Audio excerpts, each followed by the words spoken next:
Hello बच्चों, let's see this question and here this question says why is power sharing desirable. Question आपसे बोल रहा है कि जो पावर शेयरिंग है वो डिजायरेबल क्यों है। यहाँ पे डिजायरेबल का मतलब होता है वांछनीय, यानी कि हम लोग पावर शेयरिंग को पसंद करते हैं और उसको उसकी डिज़ायर करते हैं कि वो हमारे भी देश में हो। तो डिजायरेबल का मतलब होता है वांछनीय, जिसकी आप इच्छा करते हो।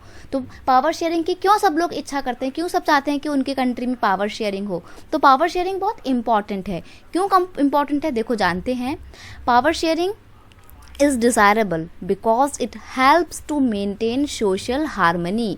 सोशल हारमोनी का मतलब होता है सामाजिक भाईचारा बनाए रखता है ये power sharing among the people of different community. अलग अलग कम्युनिटी के लोगों के बीच में, चाहे हिंदू हो, मुस्लिम हो, क्रिश्चियन हो, सिख हो, पंजाबी हो, सबके बीच में भाईचारा है ना इंडिया में। क्यों है? क्योंकि सबको इक्वल पावर्स मिली हुई हैं। ऐसा तो नहीं है कि अगर हिंदू लोगों की पॉपुलेशन ज़्यादा है तो हिंदू लोगों को ज़्यादा ही राइट मिले हुए हैं, या मुस्लिम्स की पॉपुलेशन कम है तो उनको बहुत ही कम राइट मिले हुए हैं। ऐसा तो नहीं है ना। किसी के साथ धार्मिक आधार पर, रिलीजियस बेस पे डिस्क्रिमिनेशन नहीं होता, सबको इक्वल समझा जाता है। तो क्यों? क्योंकि इंडिया में पावर शेयरिंग है और होना बहुत ज़रूरी है ताकि लोगों के बीच में आपसी भाईचारा बना रहे।